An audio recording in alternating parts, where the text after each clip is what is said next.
Eu vou ficar sem relógio aqui, tá? Gente, se eu passar de 1h47, vocês me avisam para eu parar, tá bom? Não vou levar tudo isso não, gente. É só para você ficar, né, atento aí que... Mamãe, pode pôr primeiro ali para a gente? Sobre sementes e terras, é a nossa mensagem de hoje. Há muito tempo, eu tenho essa mensagem assim, na fila, para conversar com você. Alguns anos, na verdade. Mas o tempo de pregar essa palavra foi hoje. Né? Eu já tinha preparado 1 ou 2 domingos em anos anteriores para falar, mas era momento de uma outra palavra. E hoje eu quero então conversar com você sobre Lucas 8, de 4 a 5, um texto bem conhecido.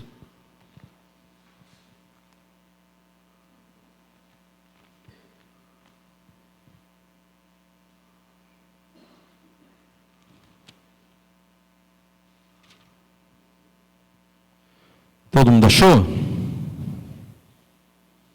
Lucas 8, de 4 a 15.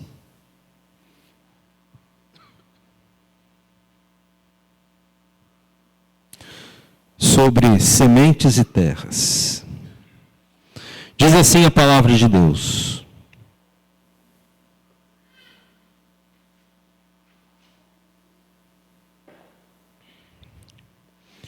Quando uma grande multidão se reuniu e pessoas de todas as cidades vieram até Jesus, ele disse por parábola: um semeador saiu a semear, e ao semear, uma parte caiu à beira do caminho e foi pisada, e as aves do céu a comeram.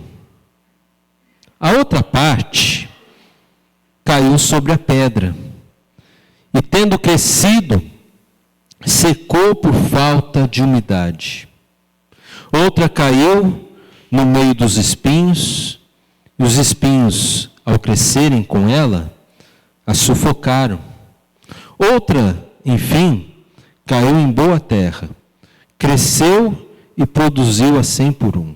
Dizendo isso, Jesus clamou: quem tem ouvidos para ouvir, ouça. Então os discípulos de Jesus lhe perguntaram o que significava aquela parábola. Jesus respondeu: a vocês é dado conhecer os mistérios do reino de Deus, mas aos demais fala-se por parábolas, para que vendo não vejam e ouvindo não entendam. Este é o significado da parábola. A semente é a palavra de Deus. Os que estão à beira do caminho são os que a ouviram. Depois vem o diabo, tira-lhes a palavra do coração, para não acontecer que crendo sejam salvos. Os que estão sobre a pedra são os que, ouvindo a palavra, a recebem com alegria. E estes não têm raiz, creem apenas por algum tempo, e na hora da provação se desviam. A parte que caiu entre os espinhos, estes são os que ouviram e no decorrer dos dias foram sufocados com as preocupações, as riquezas e os prazeres desta vida. Os seus frutos não chegam a amadurecer. A parte que caiu na terra boa, estes são os que, tendo ouvido, de bom e reto coração, retêm a palavra. Estes frutificam com perseverança. Pai, que teu Espírito Santo fale ao fundo do nosso coração. Que a tua palavra, que é semente, encontre em nós um bom coração, numa boa terra. Como diz o salmista, escondi a tua palavra no meu coração, para não pecar contra ti. Em nome de Jesus. Amém. Isso. Pode pôr o próximo ali? Então a parábola, ela é bem simples. A pregação hoje também vai ser bem simples. Nós temos alguns tipos de terra. Aquela que é à beira do caminho, sobre a pedra, no meio dos espinhos, em boa terra. E vemos ali o que cada lugar, cada tipo de terra produziu ou deixou de produzir, né? A semente que ficou à beira do caminho, o que ela produziu, gente? Nada. Ela foi pisada, os pássaros comeram. E a semente que ficou em cima da pedra, o que ela produziu? Nada, porque ela secou, o que equivale a dizer que morreu por falta de umidade. A terra que tem a questão dos espinhos, a semente que caiu nessa terra, o que ela produziu? Nada. Na verdade, ela até chegou a produzir, mas logo foi tudo sufocado, né? E aqui caiu em boa terra, a Bíblia diz que ela cresceu e produziu a 100 por 1. Se eu fosse escrever uma crônica, um artigo sobre esse termo, eu diria que é uma forma de se dizer que produziu 100%. Uma produção sem perdas, só com ganhos, né?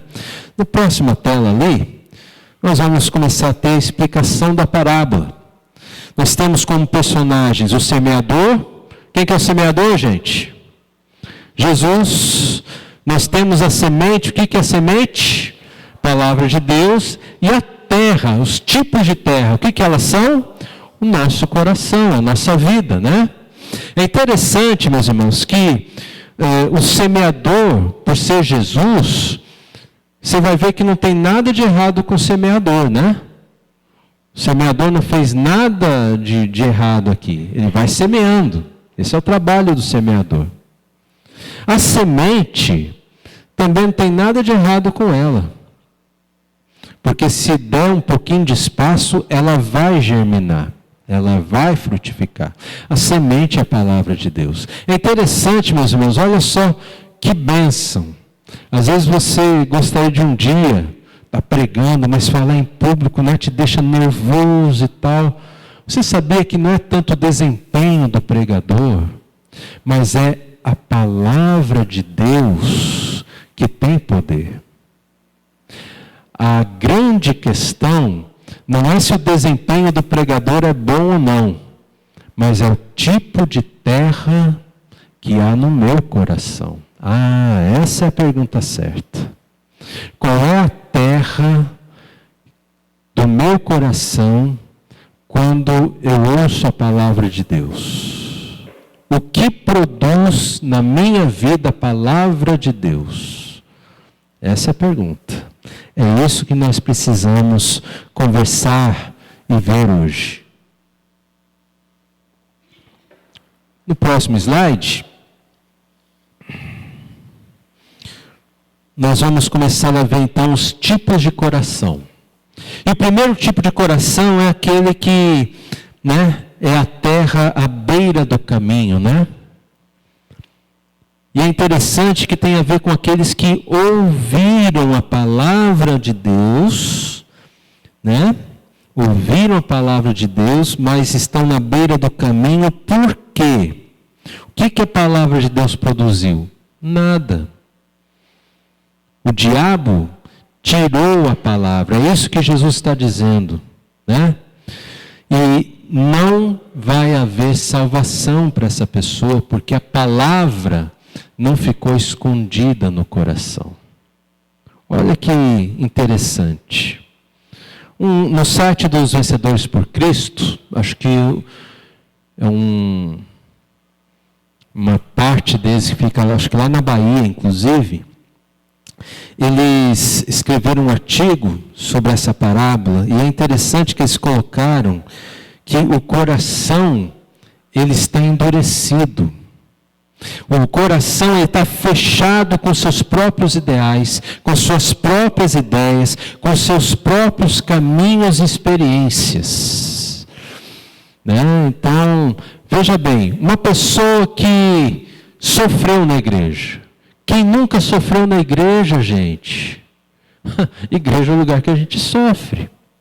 Igreja, às vezes, a gente, se desentende com um irmão, uma irmã, faz parte da vida. Não é assim na família também?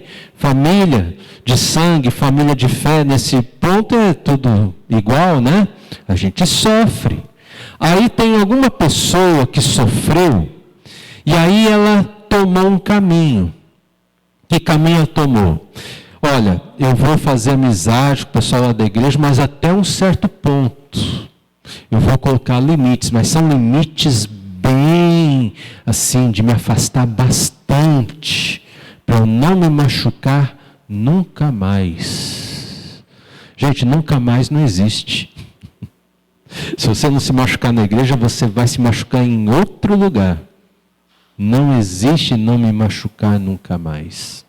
Infelizmente, né? Não existe isso. E aí a pessoa, ela ouve a palavra de Deus. Por exemplo, a palavra de Deus fala sobre perdão. Perdoar? Sim ou não? Pode fazer assim que fala.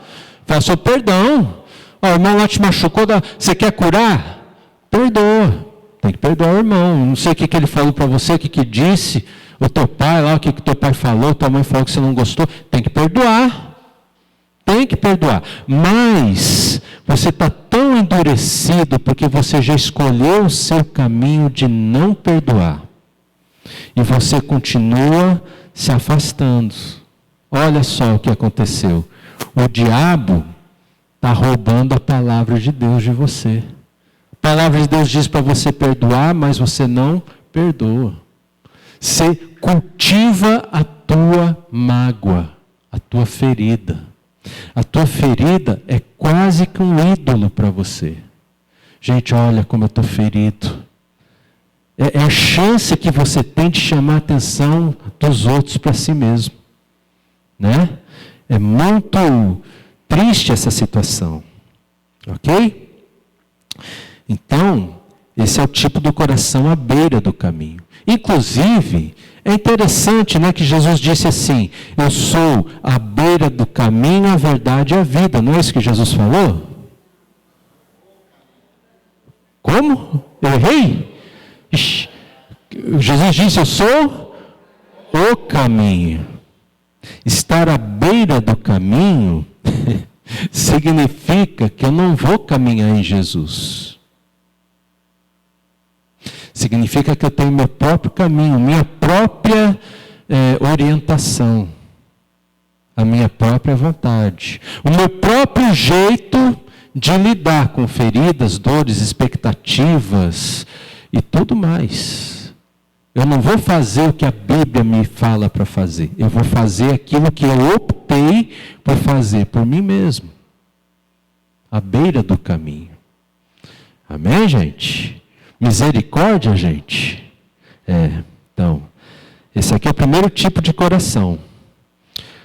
Tem um segundo tipo do coração, pode pôr ali para a gente, por favor? Que é o coração de pedra.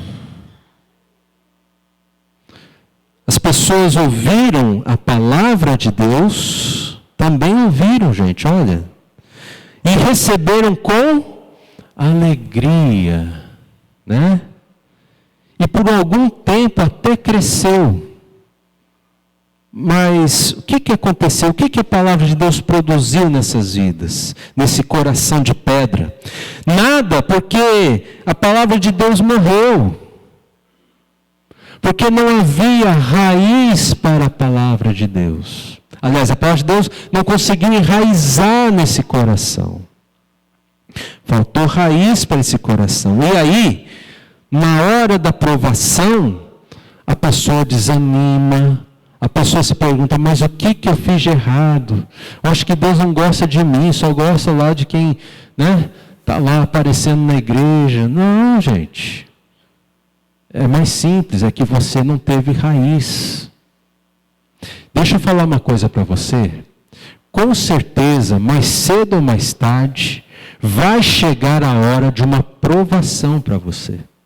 Se você ainda não se sente provado, é porque ela está chegando.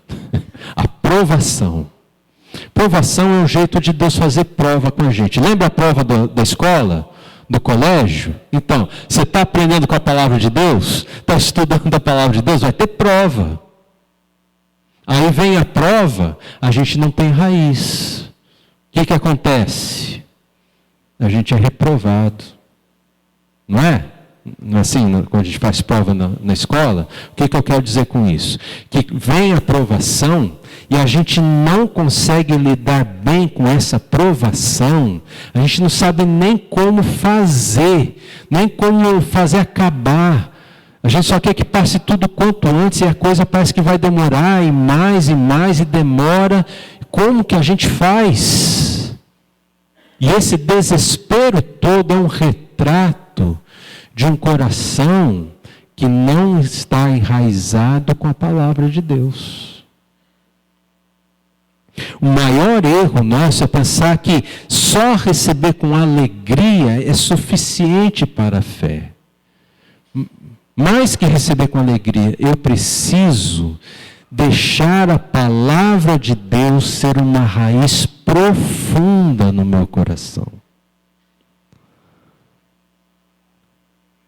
Meus irmãos, é por isso que Deus tem nos incomodado tanto com algumas coisas que trazem raiz para a nossa vida. Por exemplo, antes deixa eu falar uma coisa. Eu acho que foi colocado um tipo de um veneno na Igreja de Cristo. Desde a metade dos anos 80. Nos anos 80, a IPI do Brasil era uma igreja que crescia muito. Quase todas as IPIs do Brasil todo cresciam. E outras igrejas, irmãs, cresciam também. Eu não sei quem começou esse tipo de ministração, mas teve alguém que começou a falar assim, gente, nós temos que ter uma agenda, nós temos que ter uma prioridade. E aí, gente, olha só o que foi falado por esse líder, que eu não lembro quem foi o autor que começou a ministrar isso na igreja. E isso repercutiu, chegou a todo mundo e até hoje tem efeitos danosos para a igreja. Que é aquele negócio de prioridade, né? Primeiro lugar na sua vida, quem que tem que ser? Deus. Depois. Vocês sabem, né? Depois vem o quê, gente? Família. Depois, trabalho. Lá no fundo, o que é? O que é, gente? O último. Igreja. Agora, presta atenção no que eu vou falar. Na Bíblia, o que igreja é? De Cristo. Corpo de Cristo. Por que Deus, Jesus, está lá na frente e a igreja está aqui embaixo, se a igreja é o corpo de Cristo? Já pararam para pensar? A Bíblia diz assim, né? Acho que é 1 João 4:20. Se eu digo que amo a Deus a quem não vejo e odeio meu irmão a quem eu vejo, o amor de Deus não está em mim, não é? Como que eu consigo amar Jesus que eu não vejo, se eu não amo o seu corpo, que é a igreja, e que eu vejo? Vocês estão entendendo? Tem alguma coisa errada nesse negócio. Até mesmo porque, gente, a vida não é tão cartesiana assim, né? A vida ela é mais dinâmica. E eu acho que deveria funcionar da seguinte maneira, olha só. Quando você está trabalhando, você tem que dar atenção para a família ou para a igreja? Quando você está trabalhando. Tem que dar atenção para quem, gente? Para o trabalho. A hora que você está trabalhando, trabalha, meu irmão. Trabalha. A tua atenção tem que estar aí. Amém? Inclusive porque você deve ter orado pelo trabalho que você tem. Deus te colocou para trabalhar onde você trabalha hoje, porque Deus tinha planos para a sua vida, para que você fosse uma bênção de Deus onde você trabalha. Deus está contando com você. E Deus deseja que você trabalhe. Amém, gente? Tenha foco no trabalho. Mas quando você chega em casa e está com a família, você vai dar atenção para o trabalho ou para a igreja? Para a família. Então por que tem gente que leva trabalho para casa? Não está errado? Né? É família. Aí você tem que dar atenção para quem, gente? Para a família. É isso que você tem que fazer. Aí, prioridade no tempo de família é para família. Amém, gente? Bom, Deus é o primeiro lugar sempre, em todos os momentos, né? Na minha vida pessoal, todos os dias eu preciso ter comunhão com Deus. Você já parou para pensar que você pode ter 30 minutos diários com Deus? Já parou para pensar? O que você acha? Seria bom ou seria ruim para você? Bom ou ruim? Né? Você tem 10 minutos de manhã? Deixa eu ver quem tem 10 minutos de manhã. Me mostra aí. Quem tem 10 minutos de manhã? Deixa eu ver. Ótimo. 10 minutos, né? Tá. 10 minutos é suficiente. Ali na hora do almoço, à tarde, você tem mais 10 minutos? Só 10 minutos. Tem? E à noite, você consegue mais 10 minutos? Olha como você tem 30 minutos para Deus. É a tua comunhão com Deus. Deus em primeiro lugar. Agora, gente, igreja. Vamos falar um pouquinho aqui da igreja. Você saber que entre trabalho, família e igreja, o que você vai precisar dar menos prioridade é a igreja? Via de regra, o que você precisa? 3 momentos na semana. 3 momentos. 5 a 6 horas semanais. Só isso. Durante a semana, um grupo de discipulado. Domingo de manhã, escola dominical e o culto à noite. É só isso. Via de regra, a maior parte do tempo, é só isso. Perto do tempo que você fica trabalhando semanalmente, o tempo que você fica com a família, não é pouco tempo, gente? E como que a gente consegue ainda não ter tempo? Não é esquisito? Às vezes a gente toma tempo da família para trabalhar e desconta o tempo que a gente vai ficar na igreja. Ué, não está errado o teu trabalho? Você tem que consertar lá. Teu trabalho não pode ser tudo na sua vida. Olha só, gente. É isso que acontece quando a gente põe aquela prioridade lá. Não é assim. É de acordo com o lugar onde eu estou, a minha prioridade. Então, gente, escola dominical, culto, grupo de discipulado, são lugares, mas principalmente escola dominical e grupo de discipulado, que nos dão raiz. Raiz. Eu vou falar uma coisa aqui que você vai se assustar. Talvez, espero que não, né? Mas talvez você vai pensar até que é com você. Mas quantas vezes eu me acostumei, quantas vezes gente que está 10, 15, 20 anos numa igreja, mas não conhece a Bíblia. Não conhece. Isso é sinal do quê, gente? Está faltando o quê? Raiz. O que vai acontecer? Vai chegar a provação. Vai chegar o tempo difícil. E se você não tiver raiz suficiente, você vai se desviar, e não é da igreja, é de Jesus.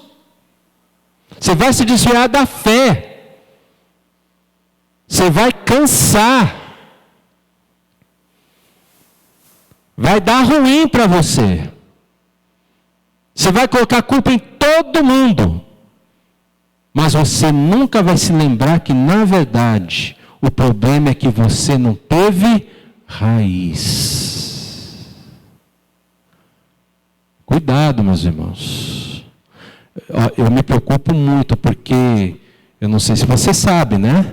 Mas eu estudo vocês. Vocês são meu negócio de estudo. Eu estudo, eu oro por vocês. Toda semana eu não estou mandando ali, aquele texto ali. É tudo debaixo de oração. Eu oro, eu estudo, eu vejo a vida de vocês. Eu vejo quem falta, quem não falta, quem vem, quem não... Eu estou ligado, gente. Eu sei que cada um tem suas particularidades. Respeito. Mas quando as particularidades se tornam regras e não exceções, está faltando raiz. E precisamos consertar isso no nome de Jesus. Uma das características que eu vejo é que, como diz o John Piper, parece que Jesus, que a igreja, é mais uma dentre tantas atividades que nós temos. Gente, Jesus não é mais um dos compromissos que nós temos. Se Jesus não é tão precioso para você, se Jesus não é tão especial para você, se Jesus não tem todo esse valor a mais do que o teu trabalho, do que as tuas riquezas, do que o que você quer buscar na vida, está faltando muita raiz, muita. E eu temo que mais cedo ou mais tarde, você abra mão de tudo, porque te falta raiz. Não deixa chegar a esse ponto, meu irmão, minha irmã. Não deixa. Jesus não é mais uma das nossas atividades. Fazer parte da igreja não é mais uma atividade. Tem que ser a coisa de melhor valor, a grande pedra preciosa, a pérola preciosa de grande valor. Por quê? Porque as palavras de Deus me trazem vida eterna. Amém, gente? Tem um outro tipo de terra aqui, que é o coração espinhoso.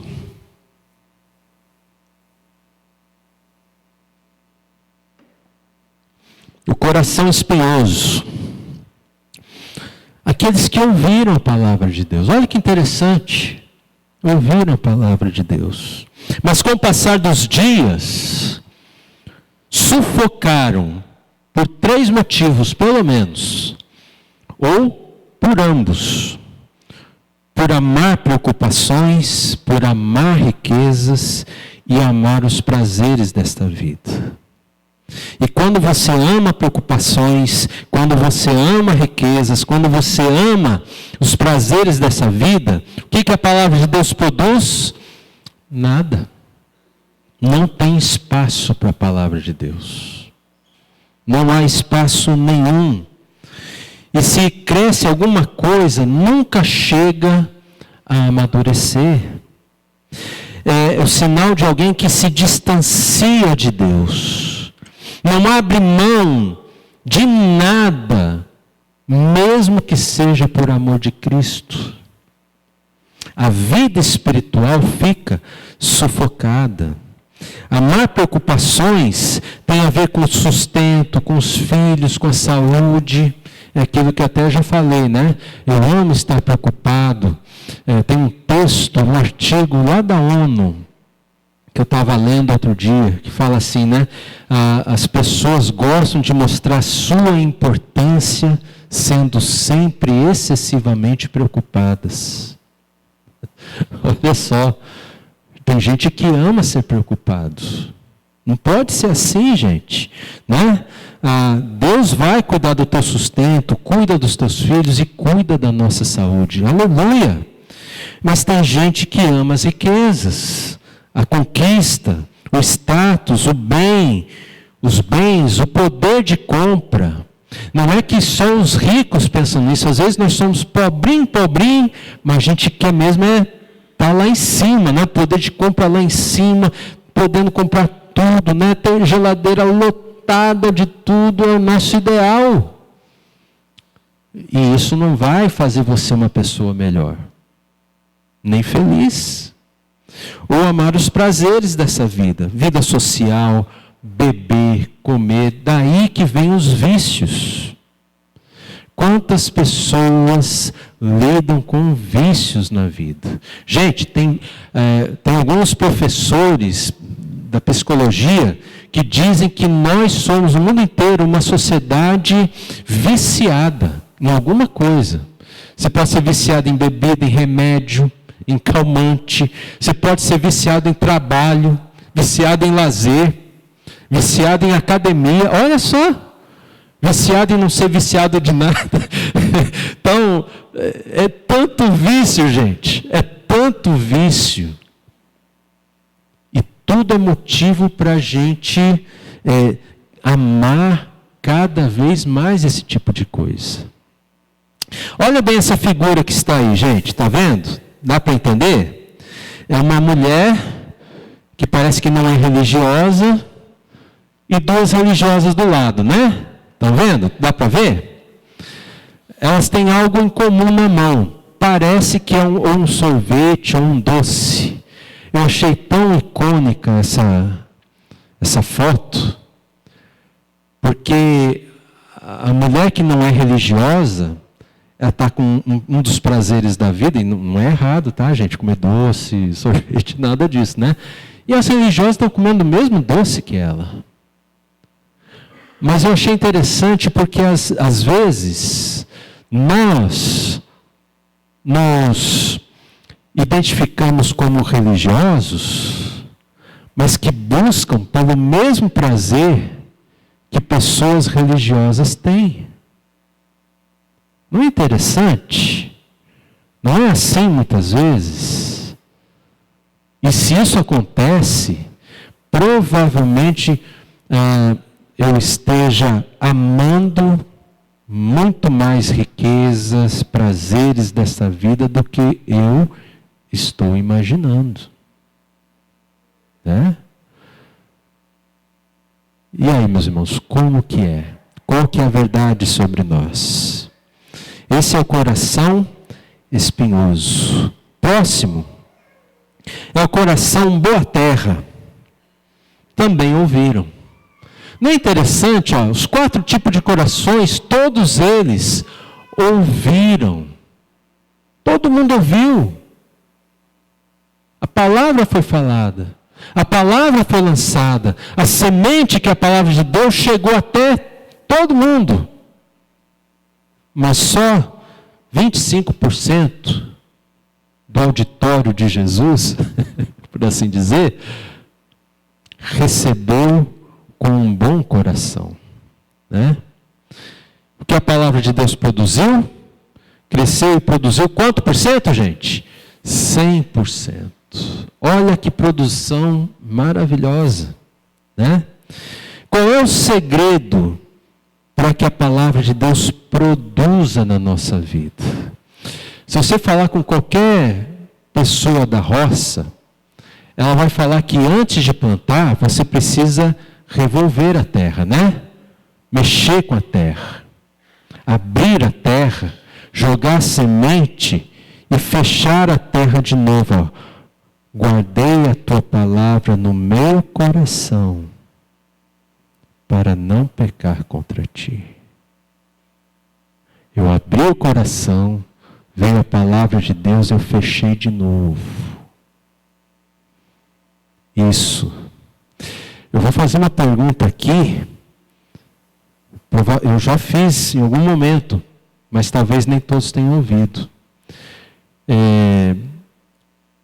Quando você estava vindo para cá, você reservou 10 minutos antes de sair da sua casa, antes de se arrumar, para orar por você, para abrir o seu coração, para arar o seu coração e pedir, Senhor, que o culto hoje seja uma bênção na minha vida, que eu possa ser um verdadeiro adorador de Jesus. Na hora que a gente for cantar, coloca vestes de louvor em mim. Senhor, quando a gente for ter comunhão com os irmãos ali, que seja um momento ímpar, marcante. Senhor, quando eu for ouvir a tua palavra, Senhor, abra o meu coração, para que a tua palavra produza vida eterna em mim. Quantos fizeram isso? Não precisa ninguém levantar as mãos, é só para pensar. Mas se a gente não tem esse hábito, é porque quando a gente vem, a gente deixa a coisa rolar, acontecer. É aquela teologia conhecidíssima do Zeca Pagodinho, né? Deixa a vida levar. Vamos ver o que vai acontecer lá, sabe? Como eu vou em qualquer outro lugar. Como eu vou no show, como eu vou num restaurante, quando eu vou num parque. Vamos ver o que vai acontecer lá. Não pode ser assim quando nós estamos na presença do Senhor. Eu tenho que preparar meu coração. Diariamente você precisa preparar o seu coração. 10 minutos antes do grupo de discipulado, agora está tudo de recesso, você tem que preparar o teu coração. Antes da escola dominical, você não pode acordar 10 minutos antes da escola dominical, acorda 20, porque 10 você precisa preparar o teu coração. E antes de estar aqui conosco no próximo culto, você precisa preparar o seu coração, para que seja como uma terra boa, e assim a palavra de Deus produza quanto por cento, gente? 100%. Amém, meus irmãos? Esse é o segredo para a palavra de Deus frutificar em nós. O penúltimo ali, por favor. Já estamos terminando. Olha os resultados práticos em cada tipo de terra. Nós tivemos 3 corações não arados. Todos eles ouviram. Mas aquele que era como a beira do caminho, não produziu nada. Não teve nenhum resultado. A palavra de Deus foi roubada. O coração, cheio de pedra, morreu. Não tem raiz em si mesmo. E na hora da provação, saiu fora. Fugiu. E o coração cheio de espinhos, né? Não houve nenhum resultado, porque foi um coração sufocado. Não houve maturidade espiritual. E o único coração arado, ele cresceu e produziu a 100%. Olhando para esse quadro aqui, meu irmão, minha irmã, qual é o teu coração?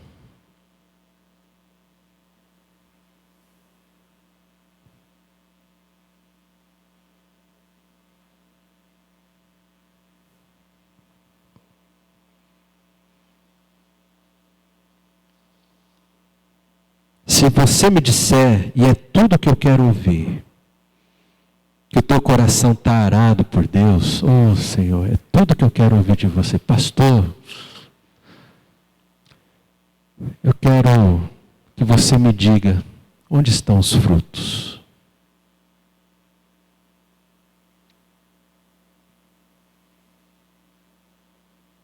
Onde estão os frutos?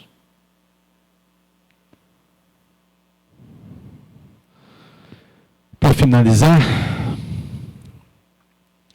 o coração arado é comprometido totalmente com a palavra de Deus, nos ambientes da vida pessoal, da família, do trabalho e da igreja. Quanto por cento você tem que ser comprometido na sua vida com Deus? 100%. Quanto por cento você tem que ser comprometido no seu trabalho? 100%. Quanto você tem que ser comprometido com a sua família? 100%. Quanto você tem que ser comprometido com a igreja? Quanto? Mais alto. 100%. Cada um na sua hora certa. Mas é importante você estar 100%. Deus não quer que você esteja 100% no trabalho e 50% comprometido com a família, 20% comprometido com a igreja. Deus não quer que você esteja 100% comprometido com a família, mas você está pouquíssimo comprometido com a igreja. Deus quer que haja equilíbrio e intensidade. Você esteja 100% sempre comprometido, porque Ele te leva a vivenciar estas 4 realidades. Amém, meus irmãos? Vamos fechar os nossos olhos, baixar nossa cabeça. Eu sei que você já começou a meditar sobre essa palavra. Será que hoje o seu coração será uma terra boa? Peça isso para Deus. Clame a Ele. Ele está ouvindo a sua oração nesse exato momento.